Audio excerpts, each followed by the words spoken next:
This is Michelle Anderson from Clarinet Mentors. I'd like to welcome you to a complimentary mini lesson on how to play high notes more easily. This is part one of my high note series, and it's designed for people who are just starting to use the register key and play the notes that we call above the break. If you're looking for more advanced help on the very high notes and the altissimo, please look for part two of my series. So if you're just starting high notes, I'm going to show you on this video some things to make it much easier, as well as the four most common mistakes that people make when they're trying to play the high notes and how to fix them so that you know how to make it better. I've been teaching and playing professionally for about 30 years now, and I've learned that every aspect of the clarinet is so much easier if you have a good recipe, a good step-by-step system for how to work these things, and that's what I'm going to show you on this video.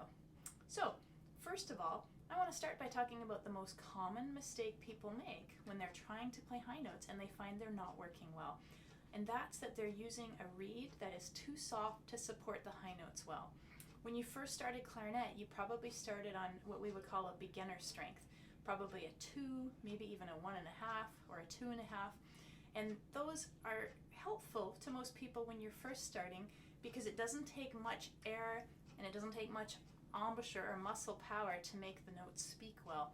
But as you get more advanced and you learn more notes, your air support gets stronger, your embouchure mouth muscles get stronger, and then you can actually use a more resistant reed, which would be a higher strength or a higher number, and that really supports the high notes. So if you're not certain if you might have a reed that's too soft, here's some guidelines for you. Guideline number 1 is that generally when you start playing over the break, you need at least a strength 2.5 to really sound good. And I would say for most equipment setups, probably even a 3 would be better. So if you're less than a 2.5, you're probably going to have trouble playing the highest notes in the high register. The clues sound-wise that your reed is too soft are that as you're trying to play your high notes, they're kind of loud and squawky, but a sure giveaway is as I have my register key on and I'm playing above a high G, so this is my left hand on up. Sometimes the notes are going to just blank out. You're going to get this undertone. I'll kind of demonstrate what that might sound like.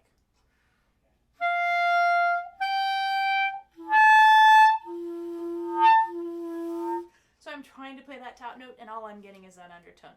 That's really typical of someone who's playing on a reed that's just too soft. If we get that undertone, we don't have enough support for the note. Now support does come from 3 places: the reed, your embouchure, and your airstream. So certainly I could improve my air and embouchure and that note may work just fine, but definitely the reed is going to help. So if you're not on at least a 2.5, I suggest you try that and you may find your high note troubles get much easier right away. Okay, mistake number 2 for people who are trying to work on these high register notes and they're not working well is that their airstream is just too wimpy, too slow. So as you know, when we play clarinet, it's our reed that vibrates very quickly back and forth against the mouthpiece, and that's what makes our sound. We want that to vibrate like crazy, and our air stream is what activates it. So the simple version of good air on the clarinet is that we want our air to be as fast and focused as possible.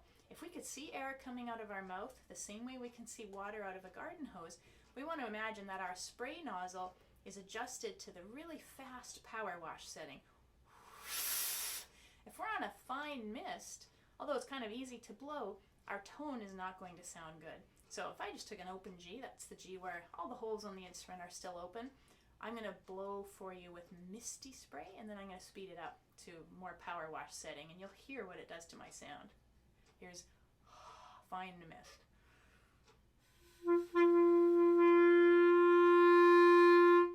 So as I turn my spray valve, which is built in internally around my belly button here, I can move my air much faster. It's like I'm going. When I get to that warp speed, the fast setting, that's going to be what supports the high notes. So if I can play an open G with really good embouchure and really fast air, and I have a reed that's a pretty decent strength, those high notes should actually feel easy.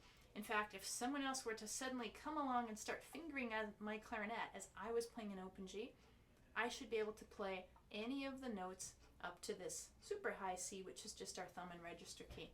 So I'll kind of demonstrate that. I'm just going to play an open G, focusing on that fast air, and then I'm going to randomly start moving my fingers around, not really giving it much thought whether I'm going low or high. And what I should experience is that it's just as easy to play high notes as low notes because I have a really core strength to my airstream. Here we go.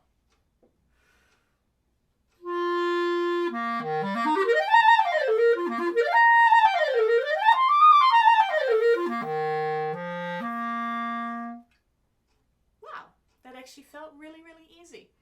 Now, of course, I do happen to know how to move my fingers quickly on the instrument, and that's pretty easy to learn.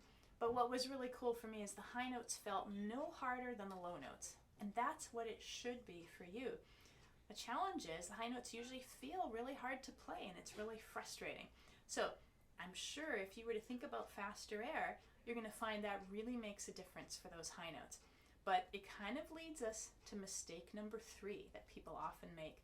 And that's because we think high notes are really hard, we have a natural reaction to it, which is we're going to concentrate. I'm going to play these high notes. And as we're concentrating, our body tenses up. And the one area that really interferes with notes is if our mouth tenses up this way. Chomp. We bite down on the reed. Biting on the reed causes it to squeak, and it also kind of pinches it off. It inhibits the vibration so that no longer we're getting those high notes. So if you're trying to play high notes and you're hearing a lot of squeaking, it's very common. Usually we hear the squeaking and we think, oh, that's terrible, I'm going to try harder. And then we bite more, and then of course it squeaks even more. Or worse yet, we bite the reed shut and no sound at all comes out. So a clue that you're biting is that you're hearing little squeaks, and also that it feels as though the air is blowing right back at you. It's like it's not moving freely into the instrument. If that's happening, you might want to just think about, as you're blowing, opening your jaw a bit. Or an even better habit that achieves that is to take the corners of your mouth and wrap them in. That's a good embouchure habit to have on the instrument anyway, but it also will open our mouth and make that work more naturally. The 4th most common problem that gets in the way of high notes coming out easily has to do with our fingers. And basically, it's that something about how we're putting our hands on the instrument involves an air leak happening. So on the right hand, you'll notice that the holes are actually larger than they are on the top joint that is covered with our left hand. And in fact, this bottom hole is the largest one. So a lot of times, I find that if you're someone that has small fingers, you might not be covering those holes all the way. When we're in the low register, we can kind of get away with it. The notes will still feel harder to play, but they'll come out. The high register is not so forgiving. If there's a little bit of an air leak anywhere in our fingers, the note either won't play at all or it will feel extremely resistant. We'll feel like the air is blowing back at us and it will barely come out.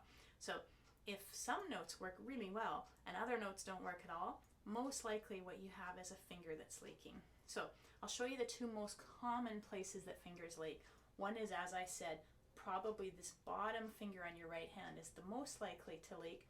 But there's another place that's really common, and I'll draw your attention to it, and that's on our left hand.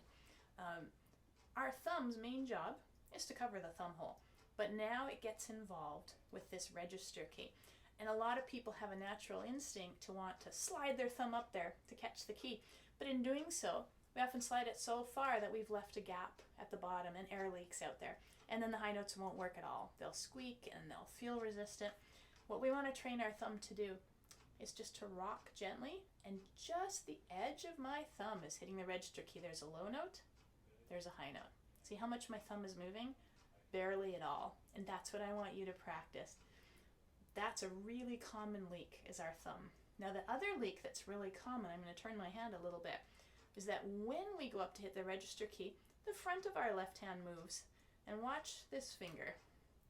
Boom, I've just pushed open this key here. You can see it sort of moving. By accident, as I'm sliding my thumb, this finger has come to rest on some of the keys underneath it. That's a really common fingering error that happens too. So if you just wanted to practice with your left hand, you could finger your low C, your thumb, and those 3 holes being covered up. And think about just the edge of your thumb is going to roll up and hit that key. And keeping your air completely steady as if we're playing one note, we're going to try that. It'll give us a low G, and I rock up to the register key, making sure my thumb is still sealing the hole, and I'll hit a high G. Now sometimes what happens is we roll our thumb up, we get a high G for a split second, and then we keep on rolling our thumb and it leaks. And then the note doesn't work, and that might sound like this.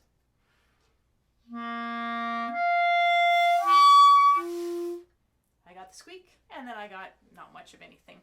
So that's probably happening to you some of the time, and if it is, you now know that looking in the mirror, looking at your fingers can be really helpful. If it's your right hand that's leaking, in fact, what I'm going to do is get all my fingers in view of the camera here. I'm going to start on that high G and work my way down. You'll see when I get to this bottom finger, I'm not going to cover the hole very well, and you'll hear how the instrument sounds.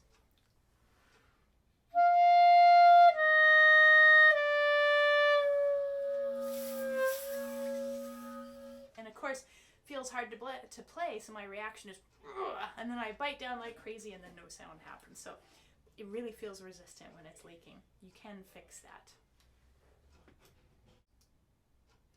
So the best way to have success in that high register is, first of all, to make sure you have a reed that's strong enough to really allow you to blow with very fast compressed airstream.